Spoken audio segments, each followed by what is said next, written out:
오늘 금요기도에 나오신 여러분을 주님의 이름으로 환영하고 축복합니다. 우리 주변에 있는 분들과 함께 반갑게 인사 나누겠습니다. 주님의 이름으로 환영하고 축복합니다. 우리가 지난 시간에 우리 민수기 앞절의 말씀을 우리가 함께 봤는데요. 이스라엘 백성 중에 12명의 정탐꾼이 가나안 땅을 정탐하고 돌아와서 준 그 보고를 받은 이스라엘 백성들의 반응은 불평함과 원망함이었습니다.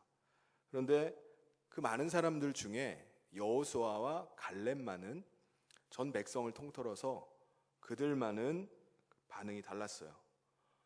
똑같은 걸 봤는데도 그들은 믿음과 확신이 있었습니다. 그래서 앞서 9절 말씀에 그 땅 백성을 두려워하지 말라, 그들은 우리의 먹이다라고 말합니다. 그 개역 한글 성경에 말씀한 것처럼 그들은 우리의 밥입니다. 이들이 똑같은 것을 보고 다른 반응을 보인 이유는 뭐죠? 그들은 말씀을 믿었기 때문에 그렇습니다. 말씀을 붙잡았기 때문에 그래요. 가나안 땅은 하나님께서 약속하신 땅입니다. 하나님께서는 그들을 출애굽시킬 때 누누이 이 땅을 약속하셨어요. 그래서 믿음은 무엇이냐? 상황을 보는 것이 아니라 약속의 말씀을 보는 것입니다. 약속의 말씀을 붙잡는 거예요.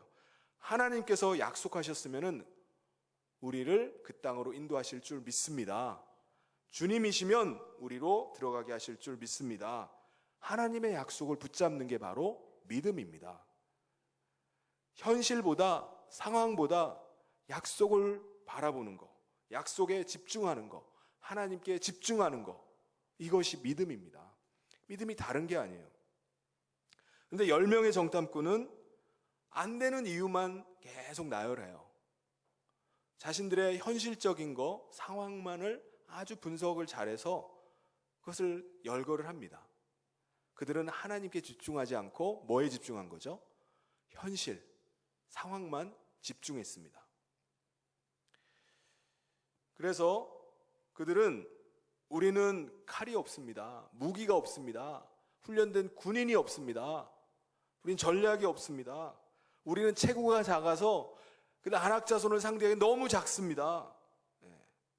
그들은 우리가 얼마나 가졌는지, 우리가 무엇을 가지고 있는지, 무엇은 없는지, 그들의 모든 집중된 것은 우리 자신이었어요. 우리의 상황, 현실. 그래서 결론이 뭐죠? 우리는 안 됩니다라는 거였습니다. 근데 여호수아와 갈렙은 우리가 얼마나 가졌는지, 우리가 무엇을 가졌는지 그걸 보지 않고 정말 하나님이 기뻐하시는 것은 뭐냐? 정말 하나님께서 우리에게 주셨던 약속은 뭐냐? 내가 보는 것보다 하나님이 기뻐하시는 것, 하나님이 보시는 것은 뭐냐? 그것을 집중했어요. 그래서 하나님이 기뻐하시면은, 하나님이 뜻하시면은 우리가 승리할 수 있습니다. 우리가 그 땅을 차지할 수 있습니다. 그 믿음을 가졌어요. 그 확신. 그래서 그들은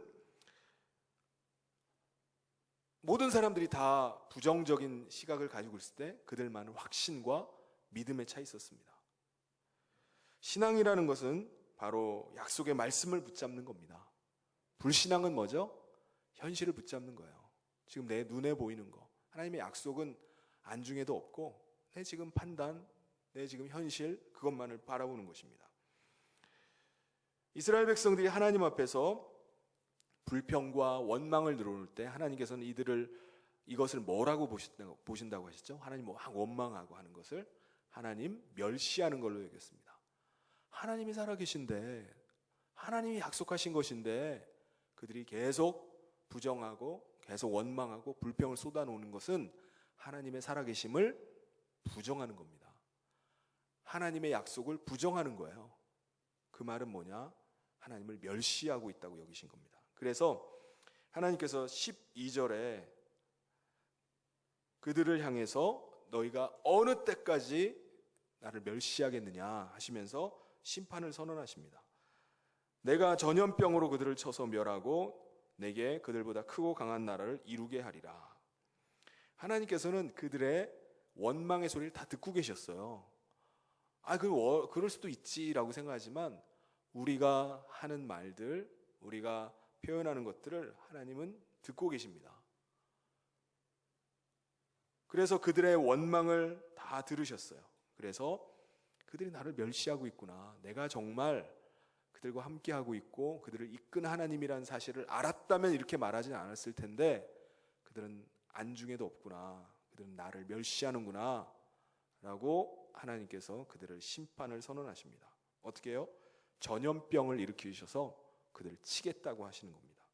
그리고 새로운 나라를 이루겠다, 새로운 민족을 만들겠다라고 말씀하십니다. 이스라엘 백성들은 자신들을 어떻게 생각하죠? 우리는 하나님의 택한 백성이다. 그래서 우리를 출애굽할 때 우리를 불러내신 것이다. 그런데 그들은 말로는 하나님이 택한 백성이다라고 말하면서 실제로는 하나님의 택한 백성으로서의 믿음을 가지질 않았어요. 하나님의 뜻대로 살질 않았습니다. 말로만 선민이라는 거예요. 말로만 하나님이 우리를 택하신, 우리는 하나님 백성이라고 말로만 하는 거예요.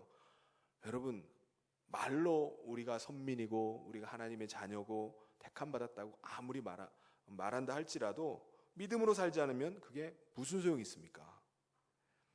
하나님의 선민임에도 불구하고 그의 입에서는 전혀 선민답지 않은 불평과 원망을 늘어놓는다면 하나님께서 그 불평을 들으시고 그들을 쓸어버리겠다라고 말씀하시는 겁니다. 새로운 민족을 세우겠다. 우리도 마찬가지잖아요. 우리도 나는 그리스도인입니다. 나는 하나님의 백성입니다. 나는 하나님의 택한 자녀입니다. 우리가 아무리 우리 자신을 그렇게 멋진 말로 표현한다 할지라도 실제로 우리가 오랜 시간 수십 년에 걸쳐 신앙생활을 해왔다 할지라도 우리가 어떤 상황 속에서 우리가 불신앙을 막 나타내고 불평과 원망을 막 우리 입에서 막 쏟아내고 있다면 모태신앙이 그게 무슨 의미가 있습니까? 수십 년을 신앙생활을 해온들 그게 무슨 의미가 있습니까? 마태복음 12장 50절 말씀에 누구든지 하늘에 계신 내 아버지의 뜻대로 행하는 자가 내 형제요 자매요 어머니니라. 예수님께서 하신 말씀이에요. 하나님의 뜻대로 행하는 자, 하나님의 뜻대로 행하는 자가 중요하다는 것입니다. 하나님께서 진노하셔서 내가 이스라엘 백성들을 다 전염병으로 쓸어버리고 내가 새로운 나라, 새 민족을 일으키겠다라고 하실 때 모세의 반응은 어떻게 했습니까? 모세. 맞아요. 제가 이들 때문에 얼마나 시달렸는지 몰라요. 하나님 쓸어버리세요. 이렇게 했습니까? 어떻게 했죠? 그가 엎드립니다. 그가 기도하기 시작해요. 5절 말씀에 보면 모세와 아론이 이스라엘 자손의 온 회중 앞에서 엎드린지라.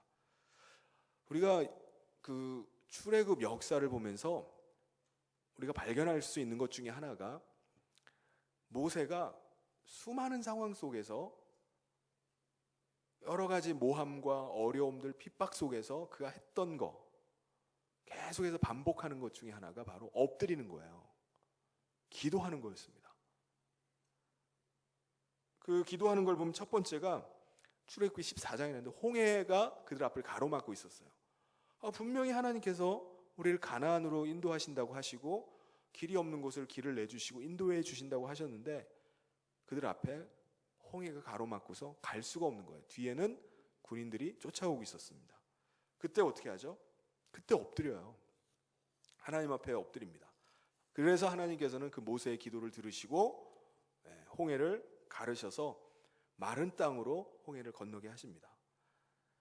오늘도 누군가의 기도가 바로 막혀있는 것들을 뚫게 되는 역사를 일으키는 겁니다. 오늘 우리가 우리 앞에 홍해가 가로막혀 있다면 우리가 원망할 거리를 찾고 불평할 거리를 찾고 늘어놓는 것이 아니라 우리가 어떻게 해야 됩니까? 엎드려야 돼요. 하나님께서는 우리의 기도를 통해서 가로막혀 있는 것들을 열어주신 하나님이십니다. 할렐루야. 두 번째 15장으로 가서 보면은 이제 홍해를 건너고 가도 물이 없는 거예요. 그때 그들이 물을 발견하고 마시려고 했는데 그 물이 써서 마실 수가 없는 물이었습니다. 그게 마라의 쓴 물이죠. 그래서 그들이 또 물이 없자 원망을 쏟아냅니다. 그때 또 모세가 어떻게 하죠? 또 엎드려요. 그때 또 기도합니다. 하나님은 모세의 기도를 들으시고 나뭇가지를 던져서 그 물에다 던지게 하셔서 그 쓴 물이 단물 되게 하십니다. 정말 쓰디쓴 우리 인생 가운데 인생의 쓴맛을 보고 인생이 이런 것인가 라고 생각할 때 누군가가 그 사람을 위해서 기도할 때 우리가 우리의 인생의 쓴맛을 보고 우리가 원망하고 낭망하고 좌절하는 것이 아니라 우리가 하나님 앞에 무릎 꿇을 때 우리도 똑같이 쓴물이 단물 되는 쓰디쓴 인생이 정말 단맛 나는 인생, 환희에 찬 인생이 될 줄 믿습니다. 엎드려야 돼요. 세 번째, 또 17장으로 넘어가서 보면은 한참 또 가다가 르비딤으로 갔는데 또 물이 떨어진 거예요. 그러니까 분명히 마라의 쓴 물을 단물 되게 하시는 하나님을 경험했는데도 불구하고 얼마 지나지 않아서 또 원망을 합니다. 왜 물을 안 주십니까? 우리가 목말라 죽겠습니다. 라고 또 원망을 하면서 이번에는 돌을 들어서 모세를 때려 죽이려고 했어요. 그때 모세가 어떻게 합니까? 그때 또 엎드려요. 그때 하나님께서 호렙산 반석이 갈라지면서 거기서 물이 막 솟아나오게 하는 놀라운 이적을 보여주십니다. 거기서 끝나지 않죠. 민수기 12장에 보면은 모세가 이방인 여인 구스 여인을 아내로 취하게 됩니다. 그러자 누이 미리암이 거기에 대해서 토를 달아요. 비난을 합니다. 이건 분명히 모세가 잘못한 거예요. 근데 하나님께서 잘못을 지적했던 이 누이 미리암에게 저주를 내리십니다. 모세가 그 민족의 지도자로 세우시고 하나님께서 그의 권위를 부여하셨는데 거기에 그가 잘못한 거에 대해서 미리암이 그것을 지적하자 하나님께서 그에게 문둥병이 들게 하셨습니다. 그 나병. 그때 모세가 어떻게 하죠? 자기를 비난했던 그 미리암이 바로 즉시로 문둥병에 걸려버렸어요. 그걸 보면서 어떻게 합니까? 거봐라. 다른 사람도 아니라 너가 어떻게 나를 비난을 하느냐? 함부로 비난하지 말아야지. 하나님께서 너를 치신 거야. 하나님이 널 저주하신 거야. 라고 말하지 않고 어떻게 하죠? 또 엎드려요. 그 기도합니다. 모세가 뭐라고 기도하죠? 민수기 그 12장 13절에 보면은 같이 한번 읽어볼까요? 시작. 모세가 여호와께 부르짖어 이르되 하나님이여 원하건대 그를 고쳐 주옵소서. 용서하는 차원을 넘어서 하나님 제가 끓어오르는 그 분노를 이기면서 용서하겠습니다. 용서해 주십시오. 라고 하는 것이 아니라 하나님 그를 고쳐 주십시오. 고쳐달라고 구하는 거예요. 자신을 원망하고 자신을 비난하고 자신이 더군다나 누이인데 배신감이 느껴질 상황인데 고쳐달라고 기도해요. 근데 하나님께서는 그의 기도를 들으시고 미리암을 잠시 동안 근심케 하다가 고쳐주십니다. 모세를 보면은 여러 가지 상황들이 계속 되는 가운데 그가 화낼 만도 해요. 그가 분노하고 나 더 이상 못하겠다라고 할 만한 상황이 계속 있음에도 불구하고 그가 계속 엎드려져요. 계속 하나님 앞에 엎드립니다. 그러니까 모세는 이스라엘 백성들의 지도자로 그가 이스라엘 백성들 그 많은 사람들 200만이 되는 사람들이 이끌고 있지만 다른 면에서 보면은 지도자이자 중보 기도자였음을 우리가 발견할 수가 있습니다. 기도하는 사람이었어요. 이스라엘 백성들이 불평과 원망을 할 때 수없이 멸망당할 수 있는 상황 속에서 그는 계속 엎드립니다. 계속 기도해요. 모세의 입장에서 보면은 사실은 기도할 만한 상황이 아니에요. 입장 바꿔놓고 한번 생각을 해보세요. 백성들이 돌을 들고서 자기 앞에 나와서 우리를 목말라서 죽게 하느냐라고 돌을 막 들고서 자기를 찍으려고 해요. 그런 상황에서 그 기도할 기분이겠습니까? 기도할 상황이에요? 모세 입장에서 보면 기도할 만한 상황이 아니었을 거예요. 기도할 기분이 아닙니다. 우리도 그러지 않나요? 우리도 뭐 안 좋은 일이 있어요. 부부싸움을 막 했어요. 부부싸움을 해가지고 막 분과 막 그런 게 막 마음이 막 가라앉지가 않아요.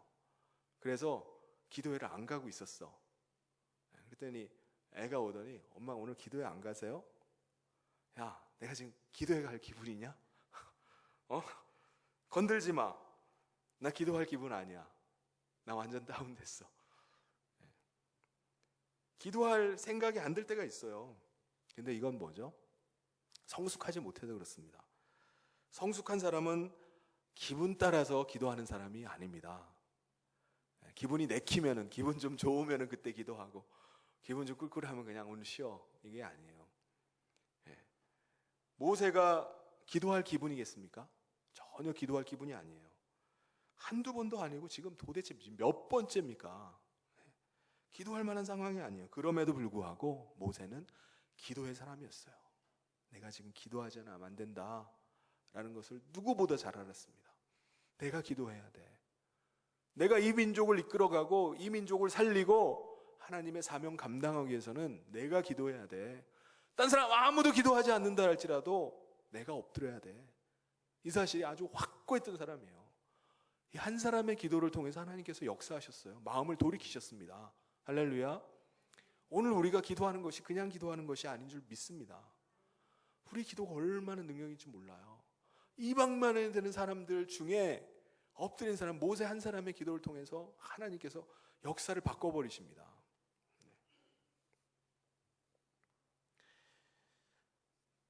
모세가 그럼에도 불구하고 기도를 하는데 오늘 말씀해 보면은 그가 무엇을 위해서 기도했는지가 나와요. 첫 번째가 그가 기도했던 초점은 하나님의 영광이었어요. 기도하면서 하나님이 영광 보기를 원합니다. 하나님이 영광 받으셔야 됩니다.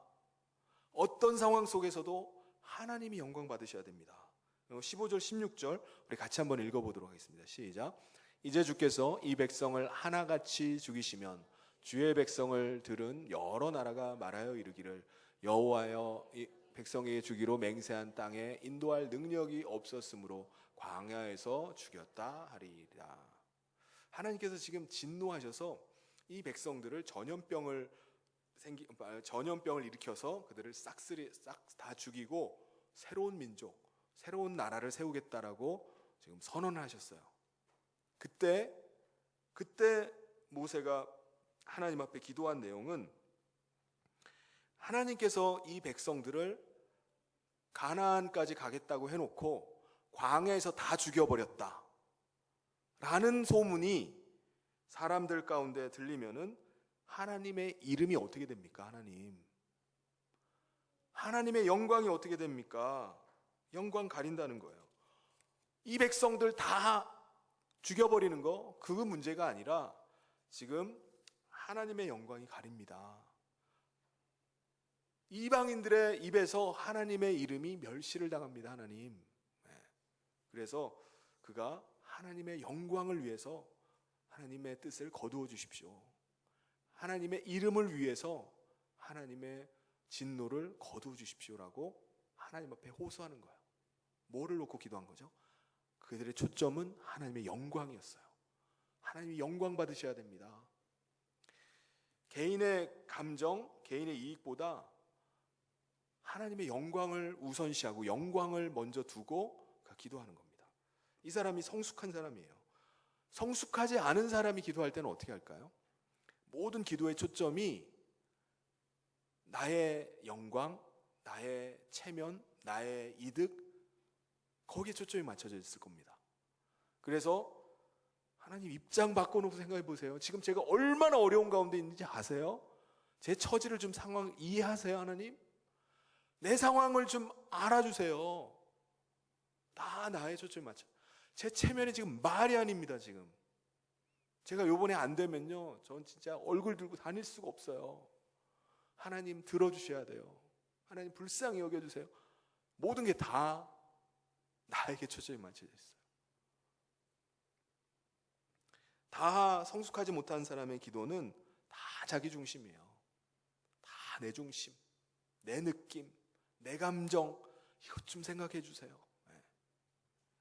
그게 가장 중요합니다. 사람들이 나를 어떻게 평가하겠습니까? 그런데 성숙한 사람은 내 자존심이 상한다 할지라도, 내가 손해본다 할지라도 뭐에 초점이 맞춰져 있다고요? 하나님의 영광, 하나님의 이름에 초점이 맞춰져 있습니다. 지금 이 상황 속에서 제가 손해본다 할지라도 하나님의 영광만이 나타나길 원합니다. 하나님의 이름이 존중되기를 원합니다. 내가 손해를 본다 할지라도 하나님의 영광이 드러날 수만 있다면, 제 자존심이 짓밟힌다 할지라도 하나님의 영광만이 드러날 수 있다면 차라리 저를 짓밟힌다 할지라도 그렇게 하기를 원합니다. 그게 바로 성숙한 사람인 줄 믿습니다. 세례 요한이 그런 사람이었죠. 세례 요한은 헤롯 왕까지 인정할 수밖에 없는 그 당시의 민족의 지도자였습니다. 세례 요한이 마음만 먹으면요, 부귀영화를 다 얻을 수 있었어요. 수많은 사람들이 세례 요한을 따랐습니다. 그런데 그럼에도 불구하고 하나님의 영광을 위해서 그가 자신의 명예, 자신의 영광 다 내려놔요. 그래서 그가 뭐라고 고백하죠? 그는 흥하여야겠고 나는 쇠하여야 됩니다. 오직 주님만이, 하나님의 아들만이 높임 받아야 됩니다. 나는 아무것도 아닙니다. 우리 17절 말씀 우리 같이 한번 읽어보도록 하겠습니다. 시작. 이제 구하옵나니 이미 말씀하신 대로 주의 큰 권능을 나타내옵소서 이르시기를. 이제 구하옵나니 이미 말씀하신 대로, 이미 말씀하신 게 뭐를 의미하죠? 모세가 십계명을 받을 때, 두 번째 십계명 돌판을 시내산에 올라가서 받을 때 하나님께서 이미 말씀하셨던 것을 말씀하셨던 대로 주의 큰 권능을 나타내십시오라고 기도합니다. 그러니까 하나님의 말씀을 인용해서 하나님께서 큰 권능을 좀 나타내시길 원합니다 라고 구하는 거예요.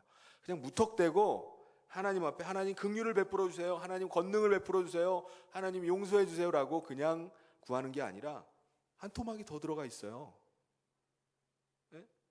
그 말씀, 하나님께서 이미 말씀하셨던 대로 하나님 권능을 나타내 주세요, 이미 말씀하셨던 대로 하나님의 긍휼을 나타내 주세요 라고 기도하는 거예요. 그냥 기도할 수도 있죠. 하나님 권능을 나타내 주세요 라고 할 수도 있습니다. 그런데 모세는 기도할 때 한 토막을 더 집어넣어요. 이미 말씀하신 대로 하나님 해주셔야 됩니다. 이게 중요합니다. 그럼 우리도 기도할 때 하나님이 그렇게 말씀하지 않으셨습니까? 하나님이 말씀하신 대로 하나님 역사해 주십시오. 이렇게 우리가 기도할 수 있어야 됩니다. 우리가 자녀들과의 관계 속에서 자녀들에게 뭔가를 부모가 약속을 해놓고 약속을 잊어버릴 때가 있죠. 그런데 자녀가 와가지고 엄마 저랑 이렇게 하기로 약속하셨잖아요 하면 어떻게 하죠? 내가 언제 약속했어요? 막 그런가요? 약속을 했으면은 이 아이에게 신뢰를 깨지 않기 위해서 그 약속을 지킬 수밖에 없습니다. 꼼짝 못해요. 엄마가 약속을 해줬잖아요, 그렇게 하기로 약속했잖아요 하면은 꼼짝을 못해요. 우리가 하나님 앞에 기도할 때도 모세가 지금 기도하는 게 바로 그 기도예요. 이미 말씀하셨잖아요.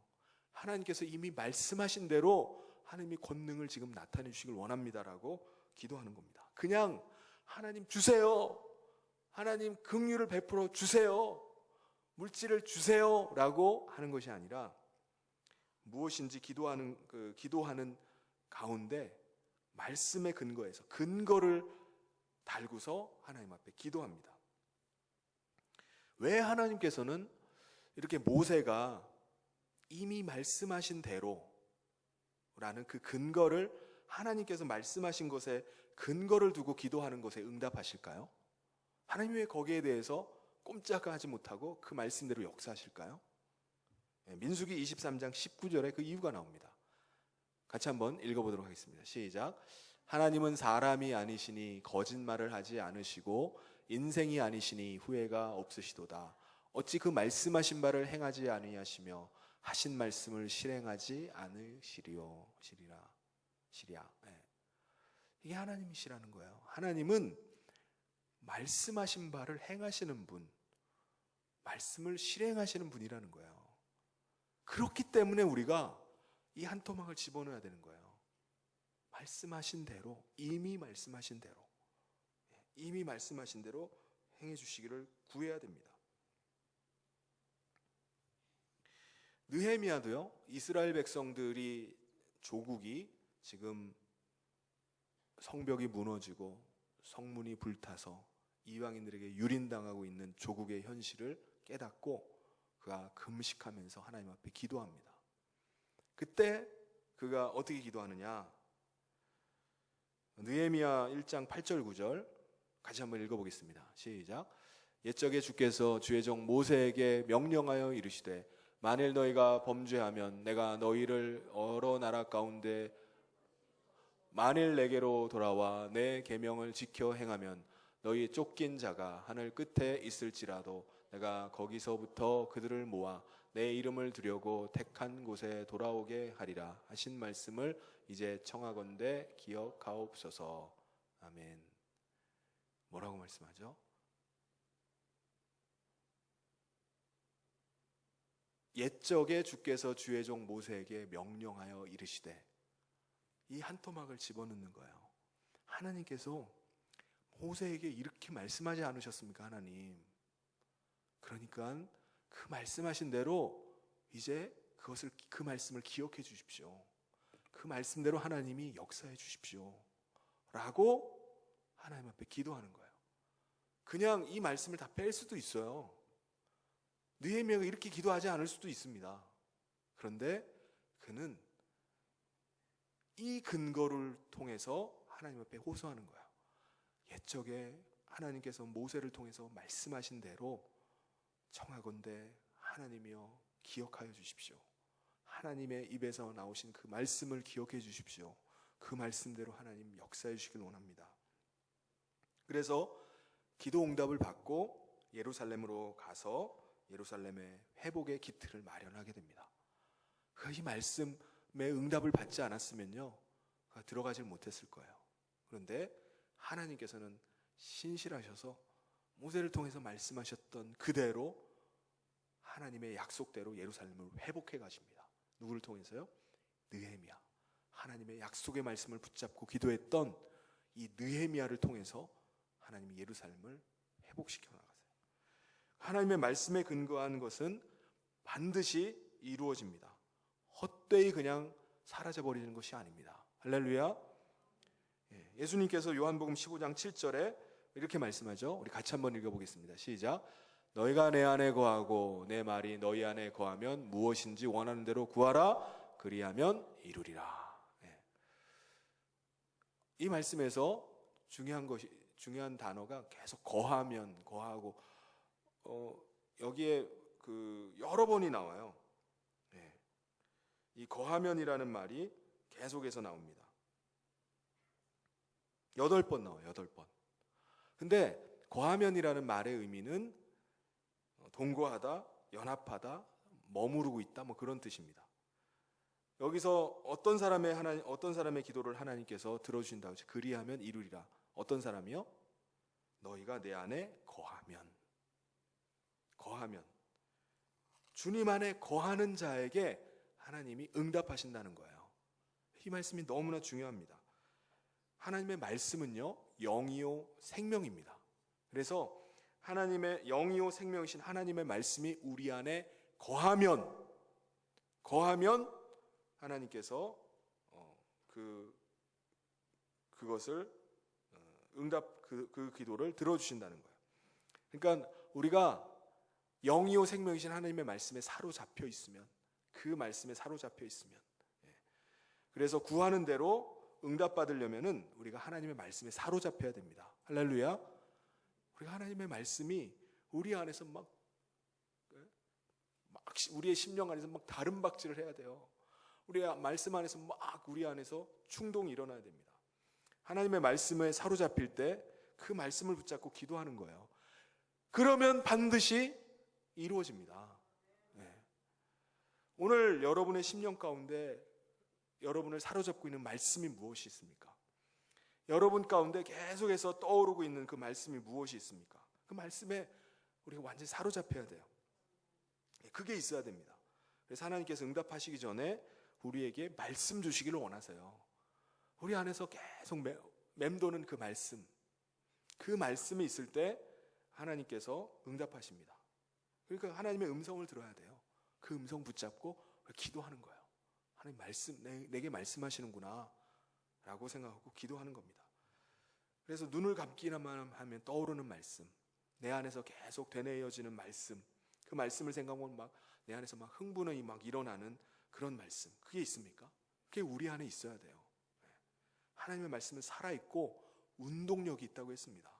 그래서 내 안에서 나를 막 약동시켜요. 막 움직입니다. 그 말씀이 임하면 하나님이 내게 말씀하시는구나 라는 생각이 들면요, 나를 막 움직여가요.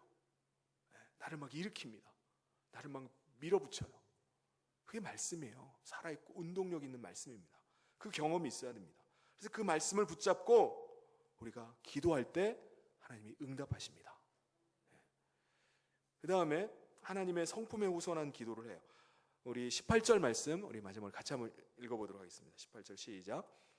여호와는 노하기를 더디하시고 인자가 많아 죄악과 허물을 사하시나 형벌받을 자는 결단코 사하지 아니하시고 아버지의 죄악을 자식에게 갚아 3, 4대까지 이르게 하리라 하셨나이다. 하나님은 자비로우시고 인자하신 분이지만 또한 공의로우신 분입니다. 그래서 용서받을 수 있는 죄와 용서받을 수 없는 죄악을 나누세요. 하나님께서 용서받는 죄와 용서받지 못하는 죄, 이걸 나누는 기준은 뭐죠? 기준은 뭐냐? 회개입니다. 회개하지 않는 자는 용서하지 않으세요. 그런데 회개하는 자는 용서하십니다. 회개하느냐? 회개하지 않느냐? 아무리 큰 죄를 지어도 그 죄에 대해서 뉘우친 자, 돌아선 자, 그 사람에게는 하나님께서 노하기를 더디하시고 용서하십니다. 그런데 아무리 사소한 죄를 지었다 할지라도 회개를 안 해, 하나님은 용납하지 않으세요. 하나님 용서하지 않으십니다. 반드시 그에게 벌하십니다. 그래서 19절에 구하옵나니 주의 인자의 광대하심을 따라 이 백성의 죄악을 사하시되 애굽에서부터 지금까지 이 백성을 사하신 것 같이 사하시옵소서. 자기 백성을 원망하고 자기 지도자를 원망하고 권위를 무시했던 사람임에도 불구하고 모세는 그들의 죄를 용서해 달라고 기도합니다. 하나님께서는 그 기도를 들으시고 20절에 여호와께서 이르시되 내 말대로 사하노라. 내 말대로 사하노라. 할렐루야. 이게 얼마나 중요한 말인지 모릅니다. 우리가 기도한 말이요, 그대로 응답하는 거예요. 내가 기도한 대로 내가 응답하겠다라는 말씀이에요. 우리가 하나님 앞에 지금 아뢰는 이 말이 얼마나 중요한지 모릅니다. 내 기도가 얼마나 중요한지 몰라요. 모세가 반대로 말했다면 어떻게 될까요? 내 말대로 내가 응답하리라. 하나님 이번에 절대로 그들 죄 용서하면 안 됩니다. 가만둬서 안 돼요 라고 했다면, 내 말대로 이루어지리라 라고 했다면은 이스라엘 백성들 남아있을 사람은 아무도 없을 겁니다.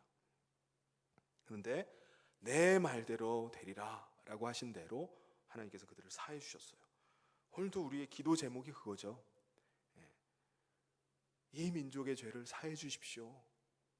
이 백성들의 죄를 사해 주십시오. 하나님 앞에 우리가 믿지 않는 가족들 주님 옆에 다 인도해 주십시오. 이 내 말대로 되리라 라고 하신다면 우리의 말의 고백을 통해서 하나님께서 그대로 역사하실 것입니다. 우리 모두가 모세와 같이 중보기도자의 이 심정 가지고 우리가 함께 기도할 수 있기를 바랍니다. 여러분, 우리가 모세가 중보기도할 때 홍해가 갈라졌습니다. 모세가 기도할 때 쓴 물이 변화해 단물이 되었어요. 모세가 기도할 때